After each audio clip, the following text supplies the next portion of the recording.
What do you got for me? What's wrong with you people? I got nothing for you. What's wrong?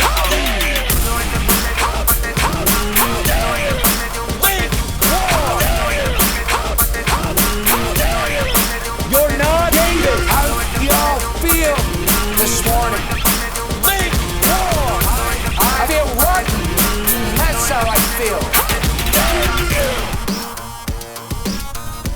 Well, that was enough for me. We could have had the benediction right there. That was so good.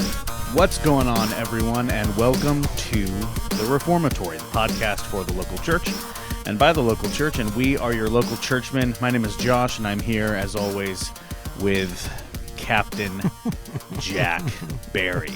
Jack, my friend, how are you, sir? It's good to see you. Good to see you as well, sir. Doing well. Yep. On this, Yep. You were late. On this gray. You were late. You were late to our podcasting session.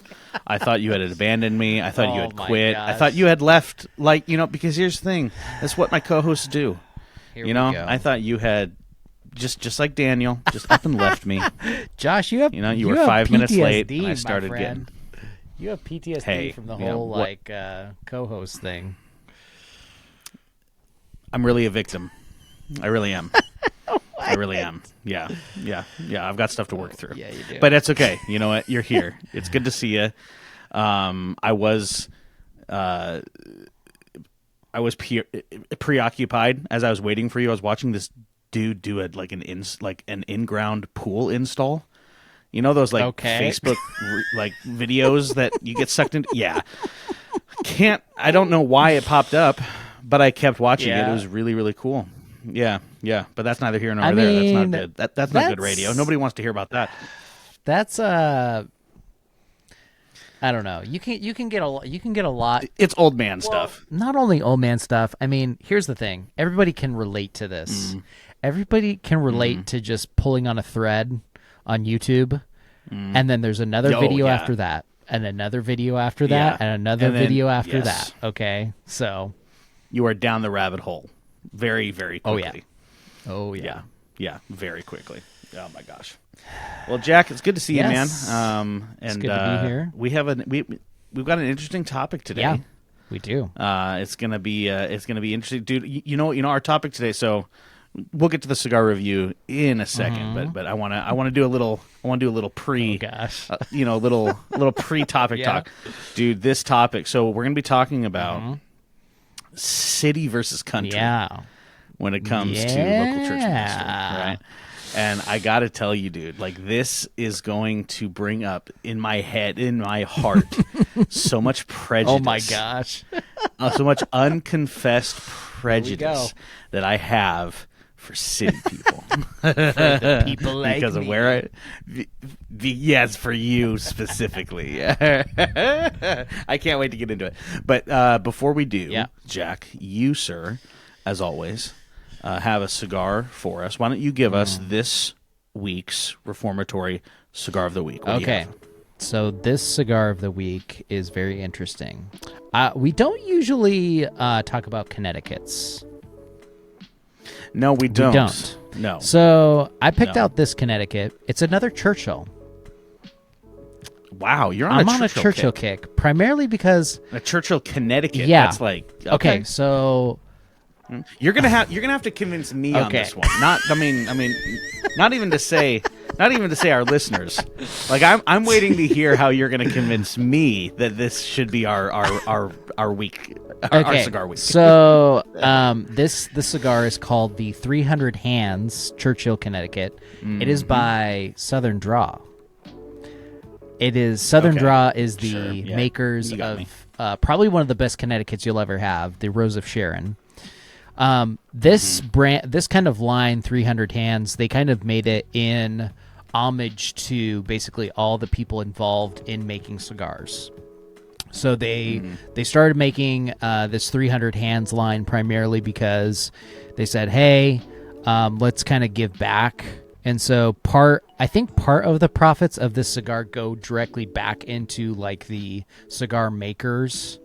So basically into their hands. So it is kind of more of a passion project, you could say. But I mean, honestly, like, it's so MSRP is still $8 to $10 for a Churchill. That's a good price. So that's really good for a cigar. Okay, so it's the length is if you're going to be sitting here for a little bit. Yeah. So it's a 7 by 48. So the length is 7 inches. The gauge is 48. All right. Fillers, Dominican and Nicaraguan. Binder is Peruvian. Dude, whoa, we get coming out of the woodwork. Some sauciness today. Okay. Yeah, and then wrapper is going to be Nicaraguan as well too. Nicaragua, so Connecticut. That is from Nicaragua. So there you go, right there. Hands. So that's the bandage that you got right there that Josh put up. I like it. So what you're gonna get is some more earthy, but almonds with some cream, some crema in that smoke. So earth, almonds, cream. Creme. I have smoked 300 hands before, maybe in the Lonsdale, and it tasted fantastic. Okay. So I think that personally, if you smoke a line and you smoke it in a Connecticut, usually you're getting different flavors because the tobacco is just packed in there differently. And plus it's a longer smoke. So I've smoked 300 hands Connecticut's before, but in different various sizes. And I really like them a lot. I would say, I'm not going to say they're a Charter Oak Connecticut or not even like a Rosa Sharon, but I would say they're adjacent to it. Okay. As far as taste. So if you're looking for a cheaper smoke that's on the lighter end, something you can have kind of for breakfast, maybe something that you don't really need a whole lot in your stomach to enjoy, maybe try the 300 hands. It's not going to break the bank, and it's from a reputable boutique cigar company. Yeah. Right? Yeah. So. Yeah. Okay. All right. I don't think, Jack, we should rest until we have smoked 300 hands. I'm just saying. I like, as far as goals go, and then we might be able to be the first to say that. And then kick a guy into that endless pit off of 300. Yes, exactly. This yes. Yeah, okay. Here, the Reformatory. You know what it is? You know what it is? All right. I will not rest until we are smoking. We have smoked 300 hands while watching 300. Yeah, that's there it is. There you go. Right there. That's it. Nailed it. All right. Well, that is the 300 Hands by Southern Draw. Great cigar. Go get it. That is the Reformatory Cigar of the Week. Go and smoke to the glory of God. All right, Jack. So today, my friend, we have another fun topic. I think this is going to be a good one. So there's a lot of debate. Well, and you know what? You know what's interesting is I feel like this debate, this whole city versus country debate regarding where should you focus your ministry? Where should we start planting churches? Where should we start focusing kind of our front lines of Christendom, right? And there's always been this kind of this pseudo war raging between, well, should we focus on more rural or country, less populated places, or you have the whole thing that was really popularized. I want to say mid 2000s, early 2010s? early to mid 2000s. I want to say. Okay, by Tim Keller, who really pushed. There was a massive push to focus your evangelism on the cities because that's where the people are. And if we want to start seeing change in our culture and change in the society that we live in, start actually affecting the culture in a large scale for the gospel, you got to go where the large scale is, right? And there was a big push by him, some of which, if I remember correctly, I could be wrong because I haven't. This I remember reading all this way back when. Some of it I feel like he backtracked on a little bit because I think when he first started, he came out pretty strong, if I remember correctly, on basically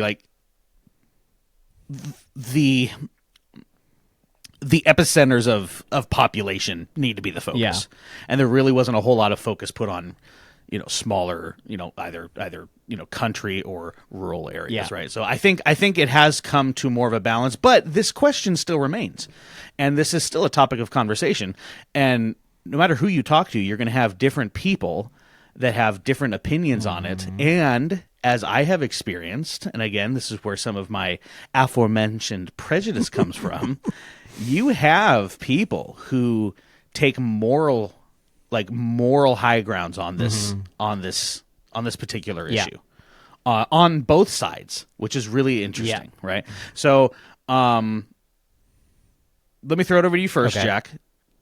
Why are we talking about this? Why is this a topic that you particularly brought up? Because you said you guys were either talking about it or you thought about it during like a men's Bible study or something like that. So we were talking about this. This came up in a very sidebar conversation. So my Wednesday morning men's Bible study is going through the Epistle to the Hebrews. And we were going specifically through chapter 11.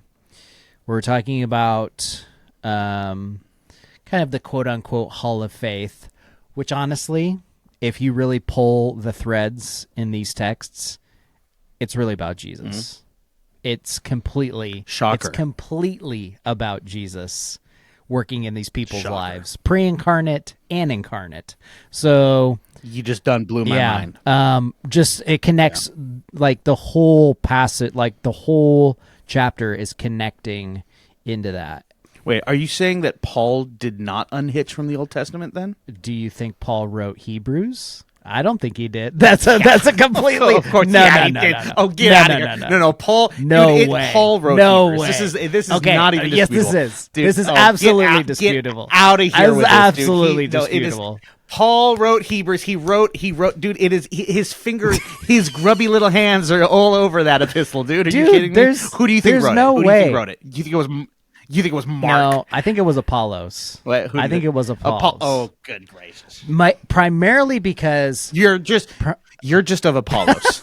That's all it is. Primarily because the writing style, my camera's freaking out. The writing style is all over the place. I don't think. Yeah. I mean, it could be Paul, but man, the writing style is all over the place. If you read Hebrews, it's like, dude, you are like everywhere. It can't. I feel like it just can't be Paul. So anyway, we can save that for the pod luck. We can save that for the pod luck here. Jack, my friend, I would agree with you, but then we'd both be wrong. Okay, like we can't just. I don't want both of us to be wrong. One of us has to be right here on this podcast. Okay. Anyway, so you were going through Hebrews, written by TBD. Right? Till we get to glory. Exactly. All right. All right. And then we were getting to the part of like Abraham, right? And we were talking about, it was so weird because in this text in like verse 8, chapter 11, verse 8 to like verse 10, it basically chronicles about how by faith he stayed as a foreigner in the land of promise, living in tents, as did Isaac and Jacob, co-heirs of the same promise. And so, sidebar, and then, so we went off and we kind of talked a little bit. And then in verse 10, it says, "For he was looking forward to the city that has foundations, whose architect and builder is God." And we're like, hold up. Does it say that back in Genesis? And so we were going back and forth about like, okay, wait a minute. Does God take people out of the city and does he put them in rural areas? Or does he take people in rural areas and put them in the city?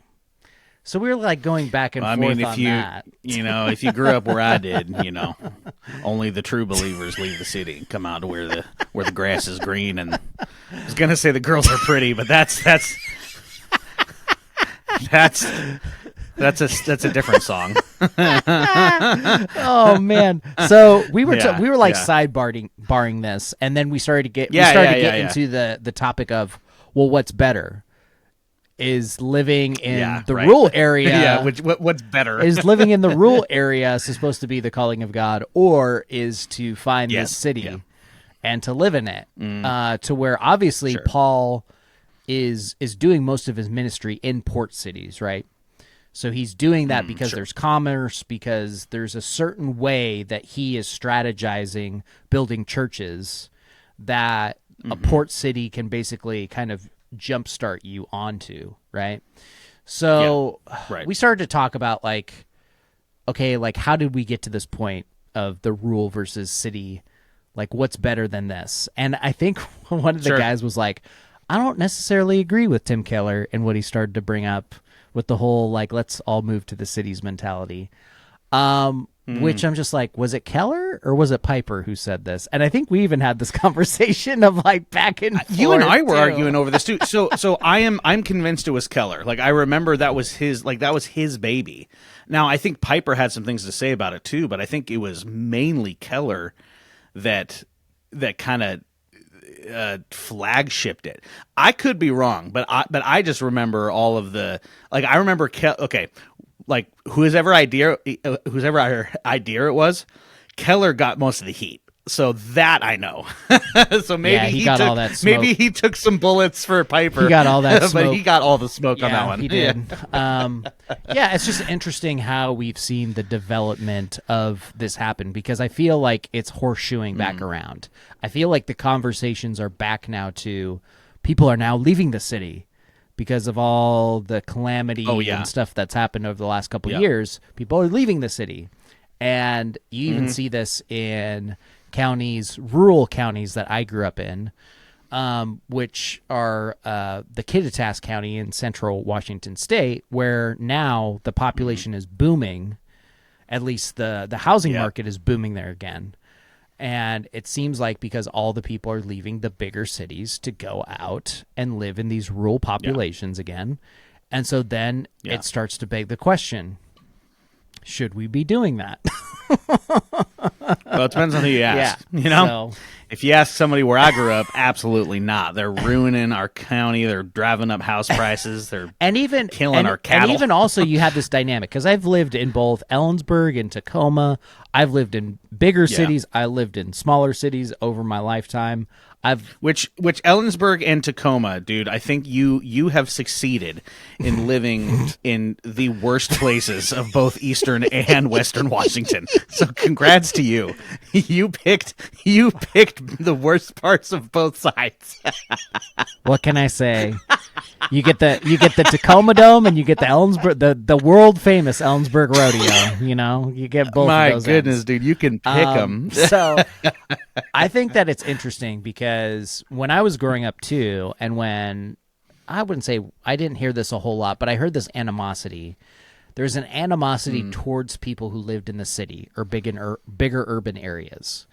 Oh yeah, 100%. And then when I became a Christian, it still was there to the extent of, well, those people over there. And it's like, wait, they're Christians over there. You know that, right? So no, dude, I experienced. So I grew up in Okanagan County, the exact same thing, right? I grew up having.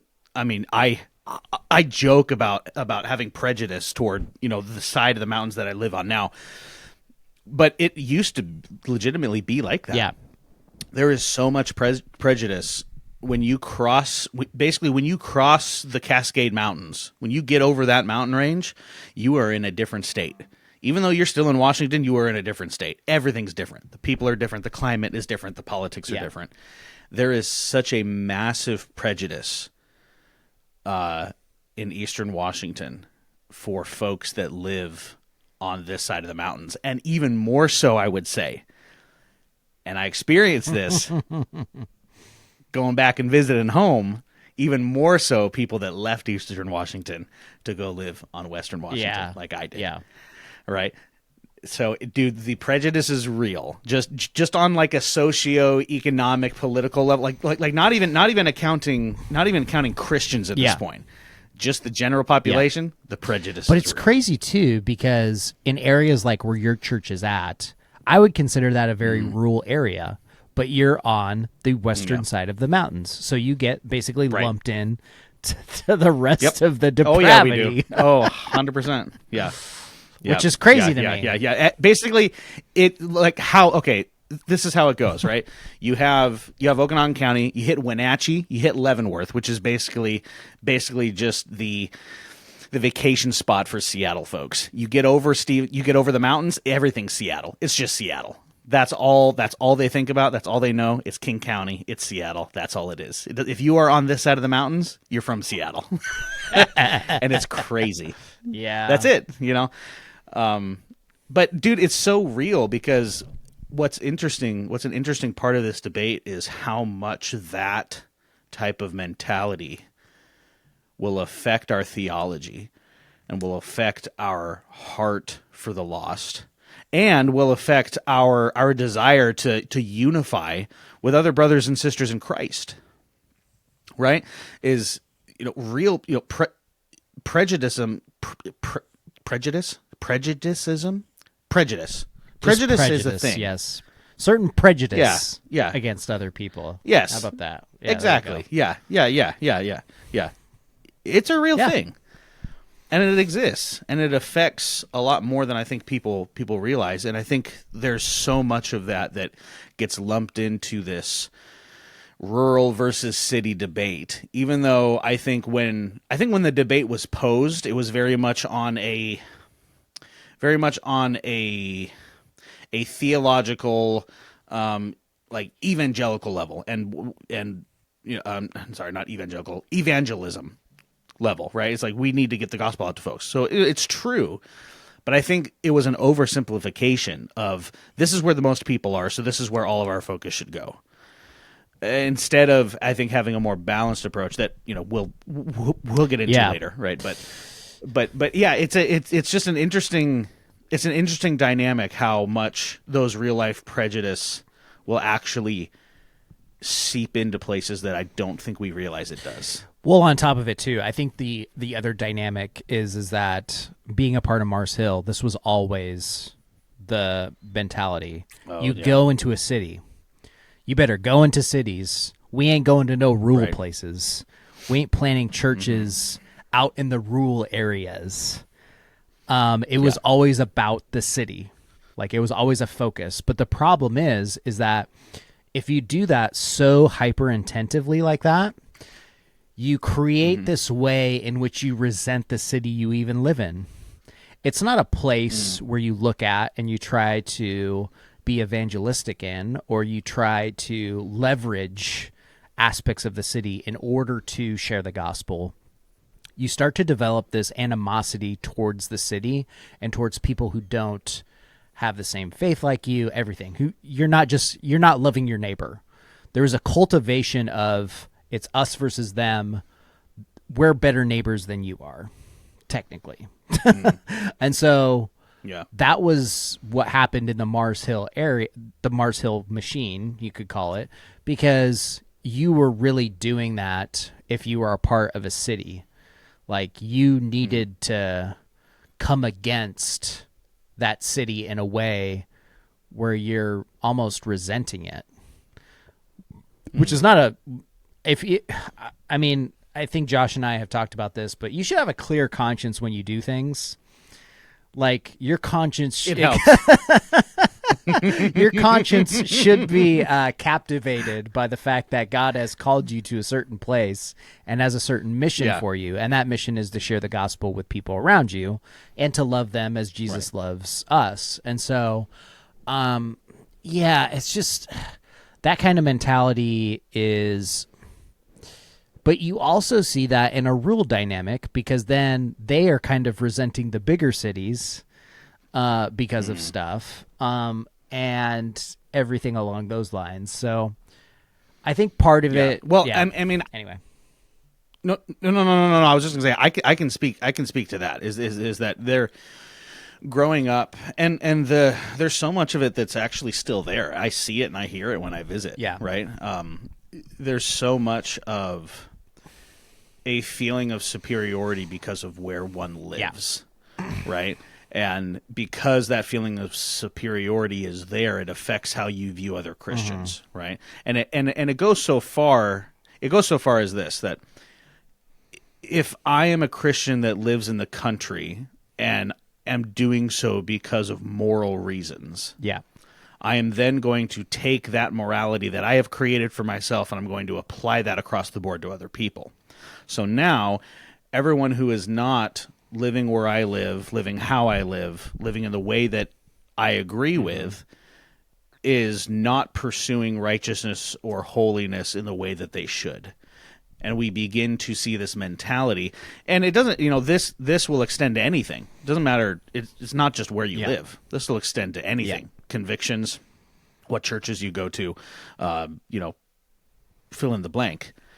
If your morality is coming from inside of you and not from the Word of God, you're going to be an island unto yourself, and you're not going to ultimately have any authority other than you. Yeah. Right. So what ends up happening is you have these people that are that feel superior on one side or the other because of where they live and the choices that they have made. Now, because I live here, and I agree with the choices that I made, because if I'm living rural, it's because I don't like the city and I don't like the politics and I don't like the people, and anyone that lives over there, I'm just not going to agree with. And if I did agree with them, they'd be making the same decisions I did. Right. Yeah. Obviously, that's an extreme, but it's a real extreme, and it's one that I've seen, and it's one that I've experienced, it's one that I've heard, right? And you begin to create camps, even within Christianity, based on regions, right? And that's just not biblical. Yeah. Right? It doesn't matter where you live. It doesn't matter what side of the mountain you live on. If you're a Christian, you're united to each other with a bond that's greater than anything. Greater than where you live, greater than your political affiliations, greater than even family blood. You're united by the blood of Christ, which is the strongest bond that there is.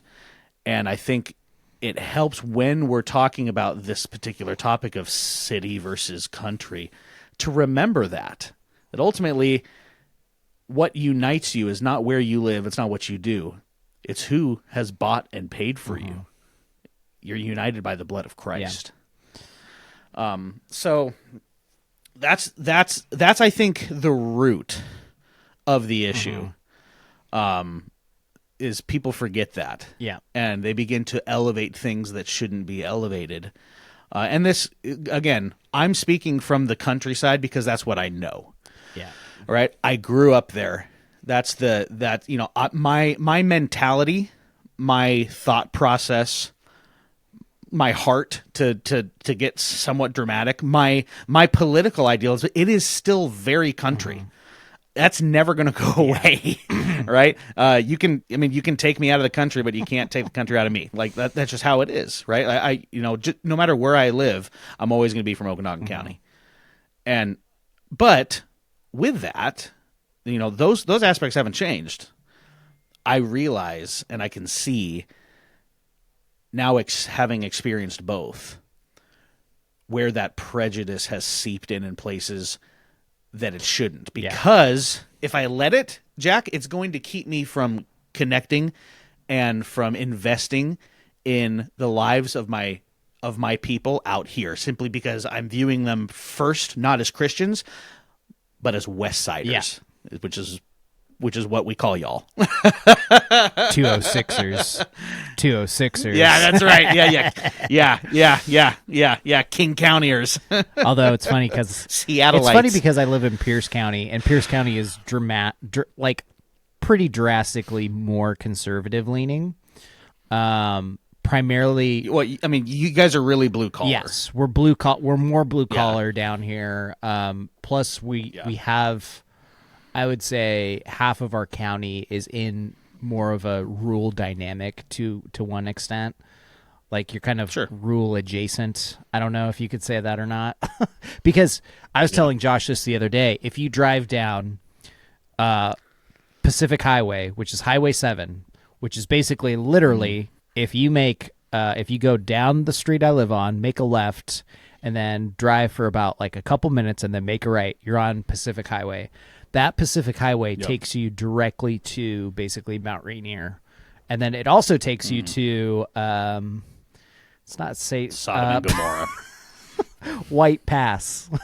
White Pass. Oh, White Pass area. Sorry. Yeah. Which is all rural county area. I mean, if you look at it, I mean, the Spanaway area, Yelm, that's all technically rural county area. That's not very far away. It's all farmland. So yeah, it's all farmland. And even like Josh and I were talking about this yesterday about basically most of a certain portion of what we would call like built up urban area was really just farmland once. And then it got cultivated, and then people came in, and then there was a surge of population, and then even the Army base and the Air Force base got put right basically on farmland because it was flat enough and clear enough. So, yeah, it's just a very interesting dynamic to where you never know. Like that rural area could be a built-up urban area one day. And it could come, it may not come today or tomorrow, but it'll come over a period of time and investment maybe. And I was even talking about this where the county that I grew up in, Kittitas County, there's a surge more of people moving there and building houses because they don't want to live in places like Bellevue or Seattle. But they will commute an hour and a half to Bellevue, which I don't understand this, across the pass. Can somebody explain this? Stupid. It's the money, baby. They want that cheddar. It's worth the cheddar. But see, look, like this is the thing, right? Is no matter where you are, whether you're in rural or you're in city, your local church that you commit to is going to have its unique set of issues. Local churches in the heart of Seattle have issues that are very specific to Seattle churches. Okay? We need churches in Seattle. Yeah. Seattle's a really dark place. Yeah, it is. And that's not my prejudice coming through. No, it is. It's just true. It's one I would argue that it's one of the darkest cities in America right now. So just to back up what Josh is saying, to put like a little bit more to paint a bigger to paint a bigger picture. So my wife and I went to Pike Place maybe this last winter. Yeah. I'm trying to remember what it was for. I think it was for our anniversary dinner. Where you dinner. guys get your coffee. It was for our anniversary dinner. Okay. And which our anniversary dinner was around, well, it's on December 17th. So I think we went there for a restaurant or something like that. So we're walking to this downtown hotel, and literally every single like side alley street is like 2 or 3 people shooting up.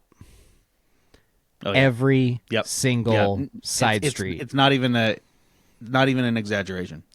Or they've created quote unquote safe injection sites. Yeah. That is the term. Yeah. These are sanctioned areas set up by the government for individuals to reside in and shoot up methamphetamines and heroin in a quote unquote safe space. Yeah. Funded by the city of Seattle. Yeah. This is what we're working with. These people need Jesus, right? And there's, I think, part of the prejudice is that you see stuff like that. You see how dark it is. And you think, let's just ship up and ship out. Yep. Let's just pull everything out.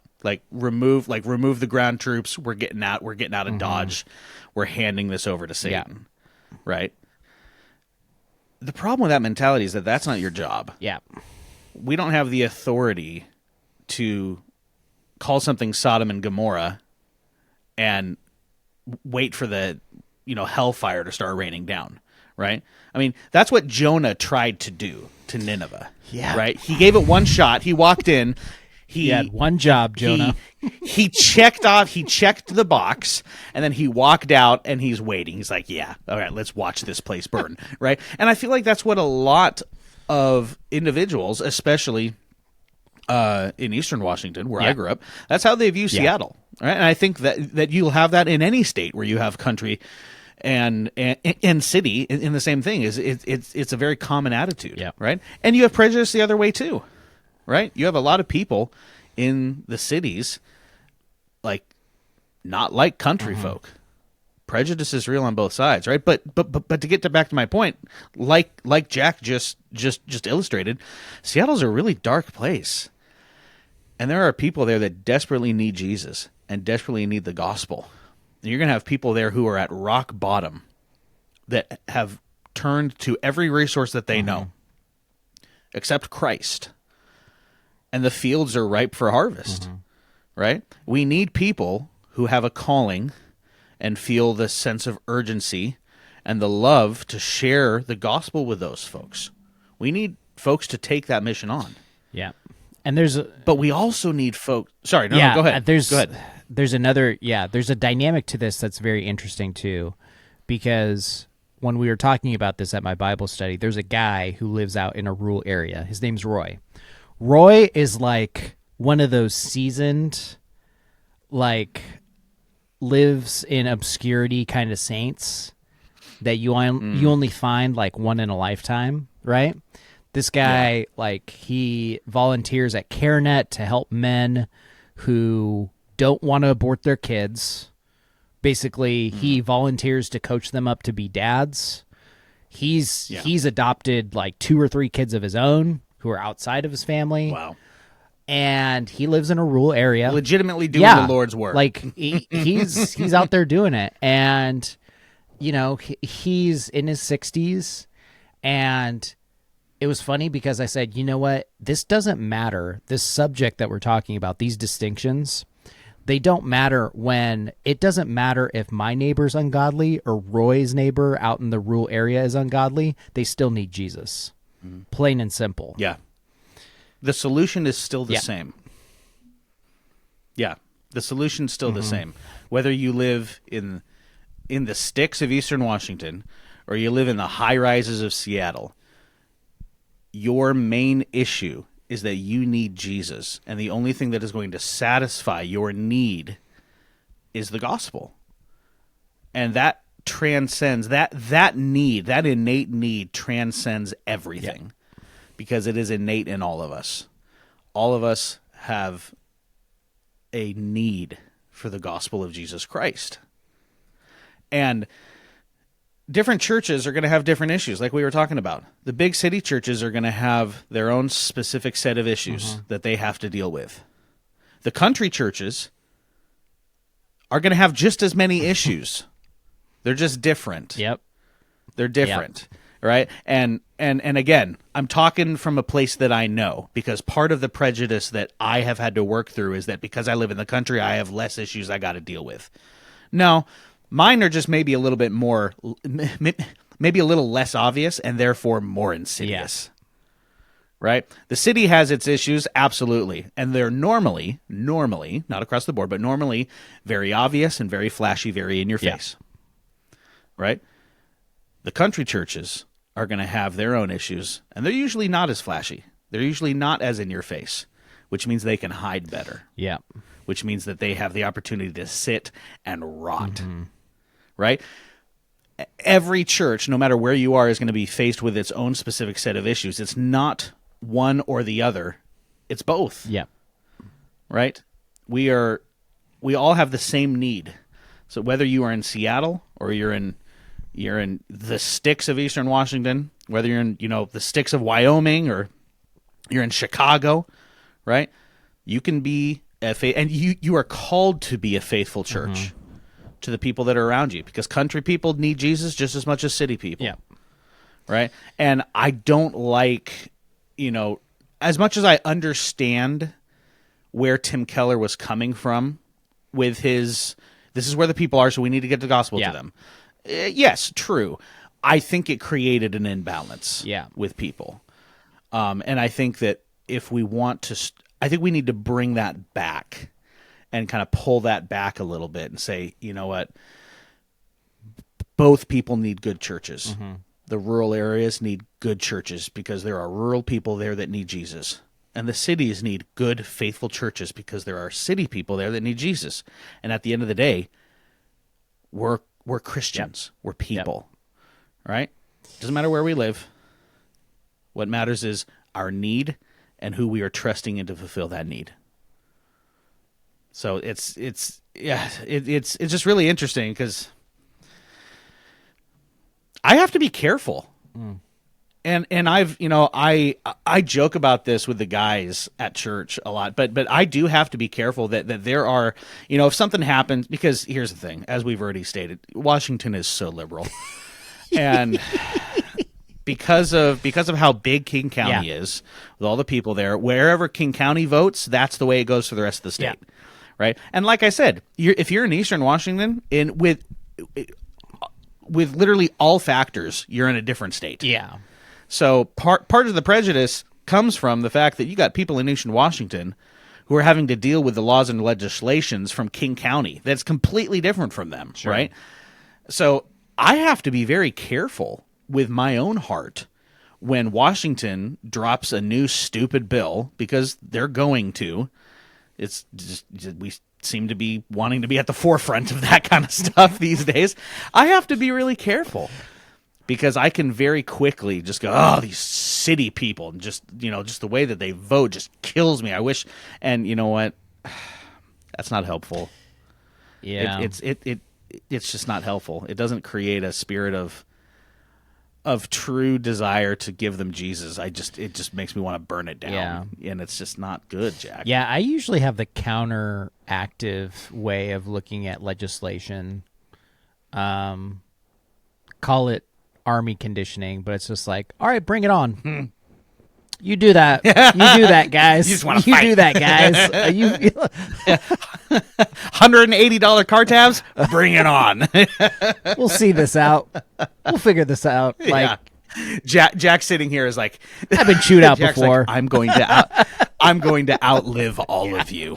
This is gonna blow by. I'm still gonna be here. But yeah, there's a certain point where you do, I think there's a general idea of like, okay, this is ridiculous, but I think as at least when it comes to the political here in a more bluer state, because if you have major population centers in Puget Sound, right? Bright blue. So yeah, I mean, part of me is like, yeah, I get annoyed when this stuff happens, but I think the other part of me is just like, okay, you gonna play that game?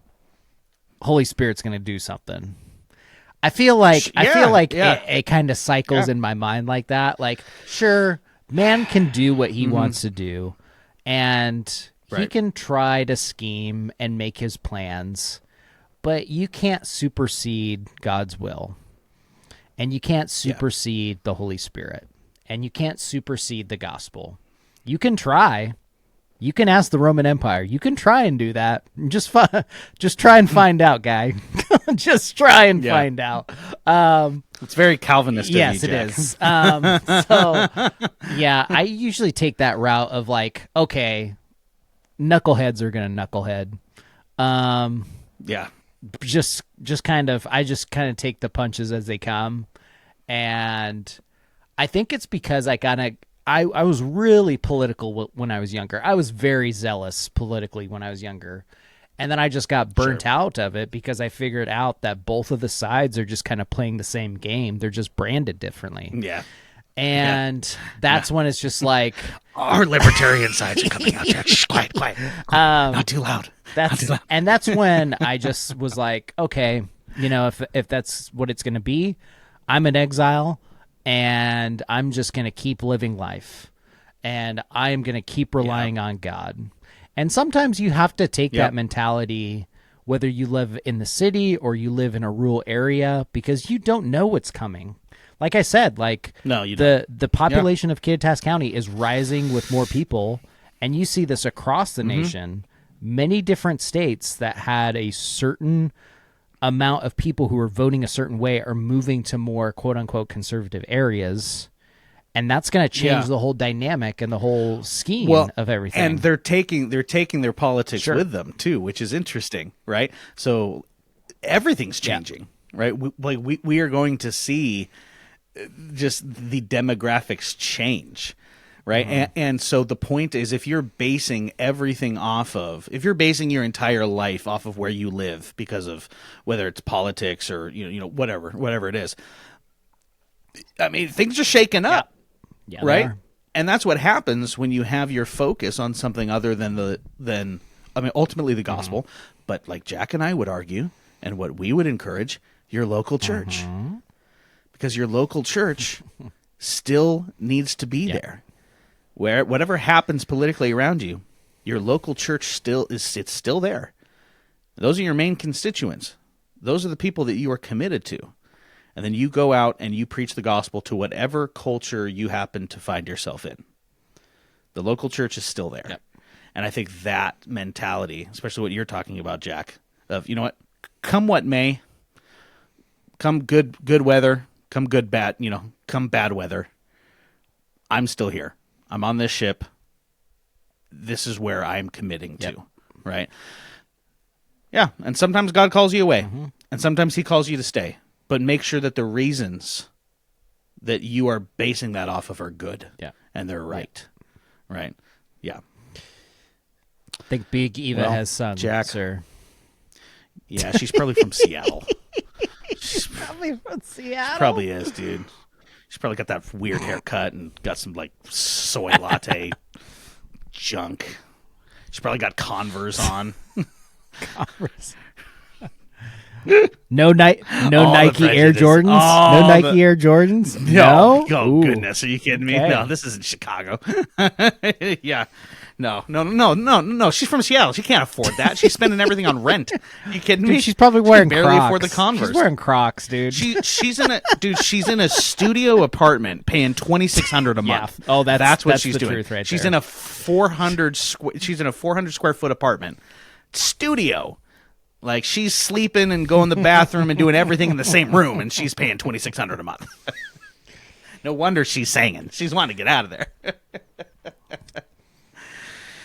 Get us out of here, Jack. I'm done. We're done. We gone. Ladies and gentlemen, boys and girls, if you appreciate Josh and I's centering around the local church, whether that be in the city, in the county, in the urban, in the rural, you can follow us more and discuss with us more. Ask us more questions on what we call the sociables, the metaverse, the Facebook, the Instagram.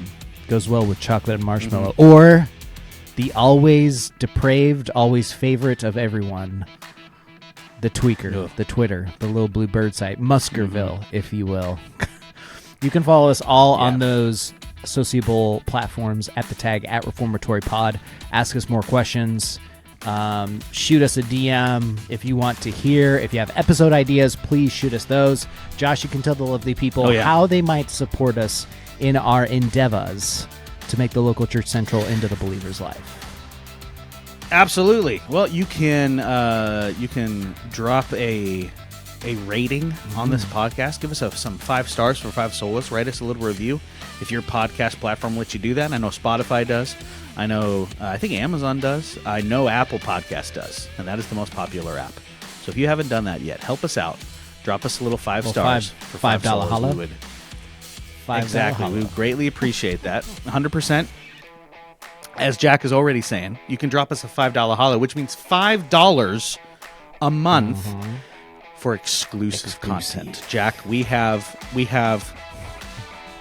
bonus episodes. You get this episode early. You get 2 bonus episodes a week of Jack and I riffing on awesome stuff. You get video content. You get pictures. Dude, our patrons have exclusive access to Jack and I. Dare I say intimate access. Dare I say. All right? And if you want that, and we know you do, for a $5 holla, you could become a Patreon supporter. And our pledge to you is that your name shall be hallowed.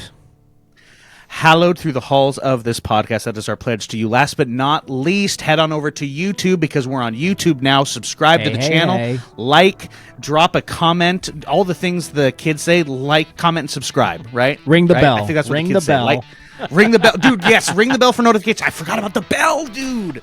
That's right. Like, comment, subscribe, ring the bell for more notifications. That's what you need to do over on YouTube. And stay classy. Stay classy, friends. We thank you for listening. We will catch you on the next step of the Reformatory.